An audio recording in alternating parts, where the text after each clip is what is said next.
Hello learners. तो इस video में हम लोग बात करने वाले हैं डिस्ट्रीब्यूशन मिक्स की। मोर स्पेसिफिकली हम लोग ये बात करेंगे, ये चीज समझेंगे how to determine the distribution mix के डिस्ट्रीब्यूशन मिक्स कैसे बनाया जाए, वो हम देखना चाहेंगे। डिस्ट्रीब्यूशन मिक्स क्या होता है पहले तो तुरंत वो मैं आपको समझा दूं। तो आप डायरेक्ट कस्टमर को सेलिंग करेंगे, अपना producer will directly go to the consumer, वो डायरेक्ट सेलिंग करेगा। या फिर do you want to hire one intermediary, आपको एक चैनल रखना है बीच में, एक होलसेलर रखना है, एक रिटेलर रखना है, या कंपनी ओन स्टोर से बेचेंगे। तो व्हाट इज द लेवल आपके डिस्ट्रीब्यूशन मिक्स के अंदर, कितनी एजेंसीज होंगी, कितने लेवल्स होंगे, कितने तरह के लोग होंगे, वो कैसे डिटरमाइन करना। हम चैनल्स की बात करें, चैनल्स समझे कि कितने तरह के चैनल्स होते हैं, उससे पहले ये समझना जरूरी है कि पहले तो आपको डिसाइड करना कि how many channels do you want. अब भाई अगर मैं कंपनी हूँ, if I am a company जो खुद अपना प्रोडक्ट बना रहा हूँ, और मुझे ये देखना है कि मेरा प्रोडक्ट मुझे कंज्यूमर के हाथ में पहुंचाना है, तो वो पहुंचाने के लिए मुझे क्या करना है। फॉर एग्जाम्पल अगर मैं एक होम बेकर हूँ, मैं अगर घर से काम करता हूँ, और मैं सोचता हूँ कि ठीक है मेरा मार्जिन मुश्किल से 10-20 रुपए का मेरा प्रॉफिट मार्जिन बचता है, बट मेरे ग्राहक भी जो है वो मेरे आजू बाजू में रहते हैं, तो ठीक है मुझे दिन का अगर एक केक का ऑर्डर या दो केक का ऑर्डर आया तो मैंने उसको बनाया, बना के मैं खुद जाके कस्टमर के घर पे डिलीवर करके आ सकता हूँ। तो मैंने इवन डिलीवरी बॉय भी नहीं रखा, बीच में ट्रांसपोर्टर भी नहीं रखा, मैं खुद जाके कस्टमर को डिलीवर करके आया, तो ये डायरेक्ट डिस्ट्रीब्यूशन हुआ। वहीं पे मुझे ऐसा लगता है कि नहीं यार मेरे ऑर्डर्स थोड़े बढ़ गए हैं, तो मैं एक हो सकता है एक पैकिंग टीम अलग रखूं, मैं एक डिलीवरी टीम अलग रखूं, तो वो डाल सकता हूँ। बीच में मुझे ऐसा लगता है कि नहीं मुझे ये रोज रोज के ऑर्डर लेना समझ में नहीं आता, उसकी जगह मैं प्रोड्यूस करता हूँ, प्रोड्यूस करके मेरे नेबरहुड में जो भी बेकरी है या जो भी कोई शॉप वाला है उसके साथ में टाई अप कर लूं कि भाई तुम मेरे केक्स अपने काउंटर पे बेचो। तो आप, आई होप आप समझ रहे हैं कि मैं क्या बोल रहा हूँ।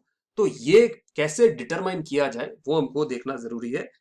most companies they use a combination of direct and indirect distribution methods, क्योंकि सारी कंपनियां अपने डायरेक्ट डिस्ट्रीब्यूशन भी करने की कोशिश करती हैं और इनडायरेक्ट डिस्ट्रीब्यूशन भी यूज करती है। नाउ ये चॉइस डिटरमाइन करने के लिए कुछ फैक्टर्स होते हैं, वो फैक्टर्स देख लेते हैं। First of all, it is always advisable to use a combination of both direct and indirect. अब जैसे कि अगर आप एक आईटीसी, आपको पता होगा इंडियन इंडियन टोबैको कंपनी, अगर आप आईटीसी की कंपनी है और अगर आप अपने प्रोडक्ट्स, जैसे आईटीसी का क्लासमेट बहुत फेमस प्रोडक्ट है जहाँ पे वो नोटबुक्स बनाते हैं, स्टेशनरी बनाते हैं स्टूडेंट्स के लिए, फुल स्केप्स बनाते हैं, तो आईटीसी के खुद के स्टैंड अलोन स्टोर्स भी है, और साथ ही साथ आईटीसी नॉर्मल स्टेशनरी वालों से, रिटेलर्स के साथ भी टाई अप करता है, तो एंड ऑनलाइन भी बेचता है, इवन अमेजोन पे या फिर कोई स्टैटमो, एक स्टेशनरी मार्ट की एक वेबसाइट है स्टैटमो.इन, वो वहां पे भी बेचते हैं। तो ये सब जगह पे आप, it is always advisable to use a combination of channel so that you can reach more and more customers. This also depends on the nature of the company and its products. अब मैं हमेशा ये example देता हूँ कि Ferrari, Scuderia Ferrari जो company है, वो अपनी गाड़ियां नॉर्मली खुद बेचना पसंद करते हैं। दे do not prefer any agents, any, because वो कंपनी की एक लेगेसी है, प्रोडक्ट की अपनी ब्रांड वैल्यू है, और उनके प्रोडक्ट ऐसे है कि भाई वो बहुत ही लाइफस्टाइल प्रोडक्ट है। वहीं पे जैसे आप देखते होंगे, तो कुछ कंपनियां ऐसी है जिनको डायरेक्ट कस्टमर के साथ डील करना ही नहीं है, they simply they produce their products and give it to their retailers, give it to their sellers. For example आपकी जितनी भी एफएमसीजी कंपनीज है, तो it depends on the nature of the company और वो किस तरह के प्रोडक्ट्स बना रहे हैं, उसके ऊपर डिपेंड करता है कि कितने लेवल्स आएंगे। देन ना सिर्फ आपके प्रोडक्ट्स, बट आपके कंपनी के जो कस्टमर्स है, उनका क्या नेचर है और वो कितने फैले हुए हैं, उनका डिस्पर्सल कितना है। अब जैसे मैंने आपको बोला कि अगर मैं घर से केक बना रहा हूं और मेरे जो भी कस्टमर्स है, मैं अपने सिर्फ फैमिली नेटवर्क या सोशल नेटवर्क के थ्रू ये केक्स बेच रहा हूं, तो मेरे कस्टमर्स मेरे आजू बाजू में, मेरे घर के 3 किलोमीटर के, 5 किलोमीटर के रेडियस में है। तो इसके लिए मेरे को एक लंबा चौड़ा डिस्ट्रीब्यूशन नेटवर्क खड़ा करने की जरूरत नहीं है। बट अगर बॉम्बे की एक बहुत फेमस बेकरी है, थियो ब्रह्मा, आपने उसका नाम सुना होगा, या फिर एक बेकरी है वॉफल हाउस करके एक कंपनी है जो बहुत अच्छी वॉफल कुकीज बनाती है, तब उनके कस्टमर्स, मैं खुद उनका एक कस्टमर हूँ, मैं लाइफ में कभी बॉम्बे नहीं गया हूँ, बट मुझे पता है कि वॉफल हाउस की कुकीज बहुत टेस्टी होती है। तो even I am their customer, मैं उनसे 1000 किलोमीटर दूर बैठा हुआ हूँ। वहीं उनका एक कस्टमर साउथ इंडिया में होगा, कोई दिल्ली में होगा, कोई हैदराबाद में होगा। तो इन सब कस्टमर्स को पहुंचाने के लिए वो ऑनलाइन चैनल यूज करते हैं, बीच में कुरियर कंपनी यूज करते हैं, उन्होंने अपनी वेबसाइट बनाई हुई है जहां से ऑर्डर लेते हैं, फिर उसको पैकेज करते हैं, डिस्पर्स करते हैं। तो आपके कस्टमर्स कितने फैले हुए उसके बेसिस के ऊपर डिपेंड करता है। एक और जो रीजन होता है, आप डिस्ट्रीब्यूशन मिक्स आपको डिटरमाइन करने के लिए जो आपको एक फैक्टर देखना पड़ता है, आपके खुद के गोल्स क्या है। what do you want? Now if I'm baking cake from home or if I'm producing something which is very specialized और मैं चाहता हूँ ये मैं हॉबी के लिए कर रहा हूँ, फॉर एग्जाम्पल अगर मैं घर पे मेरी वाइफ घर पे कैंडल्स बनाते हैं, तो उन वो जो कर रहे हैं वो शौक के लिए, she doesn't want to grow into some multi billion business, she is doing it purely for her hobby, she find it therapeutic. तो ये जो कैंडल्स उसका बनाना का जो शौक है, उसका कभी भी गोल ही नहीं है कि मैं एक बहुत वर्ल्ड क्लास कैंडल मेकर बन जाऊं, she is simply doing it for her hobby. वहीं पे अगर मैं एक कैंडल मेकिंग का बिजनेस इस गोल से शुरू करता हूं that I want to take my business to all over the world, मैं लाइफस्टाइल कैंडल्स बनाऊं और ना सिर्फ इंडिया में बेचूं बट पूरे दुनिया में बेचूं, तो मैं उस तरह का डिस्ट्रीब्यूशन की तरफ टारगेट करूंगा। एक इंडिया के अंदर बहुत जो फैक्टर देखा जाता है that is expectation of credit. ये ऑल ओवर वर्ल्ड है बट हमारे यहाँ पे it is a very important factor. इसका क्लासिक एग्जाम्पल है ब्रुक बॉन्ड इंडिया का। ब्रुक बॉन्ड इंडिया पहले कस्टमर्स को डायरेक्टली अपनी चाय बेचते थे but they shifted to distributor system, because जो डायरेक्ट डिस्ट्रीब्यूशन सिस्टम था वो क्रेडिट हैंडल नहीं कर पा रहा था, वो कस्टमर को उधार के ऊपर चाय नहीं बेच पा रहे थे और उनसे कलेक्शन हो नहीं पा रही थी। इसलिए उन्होंने बोला कि हम अपने डिस्ट्रीब्यूटर को ही देंगे, डिस्ट्रीब्यूटर को आगे रिटेलर को क्रेडिट देना है, कस्टमर को क्रेडिट देना है नहीं देना है वो उसकी मर्जी। तो आप क्रेडिट कितना हैंडल कर सकते हैं और आपकी मार्केट, आपका प्रोडक्ट जिस मार्केट में वहां पे क्या एक्सपेक्टेशन है क्रेडिट की, ये एक बहुत बड़ा फैक्टर होता है। फॉर एग्जाम्पल अगर आपकी मार्केट ऐसी है जहां पे कस्टमर को क्रेडिट चाहिए ही चाहिए, टिम्बर मार्केट होती है, स्क्रैप मार्केट होती है या फिर चाय की मार्केट होती है, यहाँ सब जगह पे कस्टमर को क्रेडिट की एक्सपेक्टेशन होती है, तो प्रोड्यूसर के लिए पॉसिबल नहीं है, बिकॉज उसको तो अपनी सप्लाई चेन घुमाते जानी है, उसको तो अपना वर्किंग कैपिटल घुमाते जाना है। तो वो क्रेडिट नहीं दे पाता, तो वहां पे जो होलसेलर होता है या इवन जैसे आपका जो, आप खुद देखते होंगे कि जो आपका नेबरहुड का जो किराने वाला है वो उसके पास आपका खाता चलता होगा, भैया खाते में लिख देना। तो भले उसने कंपनी को ऑलरेडी पैसे दे दिए होंगे बट आप उसको महीने का, जब महीना आपका खत्म होता है, आपकी जब सैलरी आती है या आपके घर पे जब भी जो भी फिक्स्ड इनकम आती है, आप वो महीने के एंड में वो खाता सेटल कर देते हो। बट कंपनी के लिए पॉसिबल नहीं है उस क्रेडिट को मेंटेन करना। So that's the reason companies और manufacturers they rely on the distribution network to extend this credit to the customers. Company की अपनी क्षमता कितनी है, अगर कंपनी के पास अगर ये कैपेबिलिटी है, अगर ये स्ट्रेंथ है कि वो खुद का डिस्ट्रीब्यूशन नेटवर्क खड़ा कर दे, तो खुद करेंगे। जैसे इंडिया के अंदर भी काफी इसके एग्जाम्पल देखे गए हैं जहां पे कंपनियों ने खुद का नेटवर्क खड़ा किया है, टाटा है, अंबानी है, अपना ये रिलायंस ग्रुप है, इन लोगों ने खुद का डिस्ट्रीब्यूशन चैनल, खुद का डिस्ट्रीब्यूशन नेटवर्क खड़ा किया है। तो अगर आपके पास ये क्षमता है तो आप खुद उसको खड़ा कर सकते हैं। फिर what is the speed by which the company wants to increase its sales and cover the market. अगर कंपनी चाहती है कि हम जल्दी से जल्दी हम मार्केट कैप्चर करें और अपना प्रोडक्ट बहुत फटाफट मार्केट में पेनिट्रेट करें, तो उसके लिए खुद का नेटवर्क बनाने का उसके पास टाइम नहीं रहेगा। What will the company do? The company will have to depend on the establish channels, जो ऑलरेडी जो स्टोर्स बने हुए हैं, ऑलरेडी जो होलसेलर्स बने हुए हैं, ट्रांसपोर्टर्स बने हुए हैं, कंपनी को उनके ऊपर रिलाई करना पड़ेगा। वहीं पे अगर कंपनी ऐसा सोचती है जैसे एप्पल ने किया था, एप्पल को अपने प्रोडक्ट का या एक्सपेंशन का बहुत केयरफुली उन्होंने प्लान किया था, मैं ऐसा कहूंगा। They said that we want to grow but we want to grow with quality. That's the reason उन्होंने धीरे धीरे धीरे दुनिया के हर एक देश में अपने आई स्टोर्स बनाए, एप्पल के खुद के शोरूम्स बनाए, या फिर उन्होंने जो उनके रीसेलर्स है, एप्पल के जो ऑथोराइज रीसेलर्स है, उन लोगों को खड़ा किया, नेटवर्क खड़ा किया और धीरे धीरे धीरे वहां तक वो लोग पहुंचे। सो देवर पेशेंट, उन्होंने 10 साल 15 साल लगाए ये अपना नेटवर्क खड़ा करने के लिए। बट अगर आपके पास ये पेशेंस नहीं है, अगर आपकी जो डिजायर है बहुत फास्ट ग्रोथ की है, then you will have to depend on जो ऑलरेडी एस्टेब्लिश रिटेलर्स है, आप उनके साथ टाई अप करेंगे।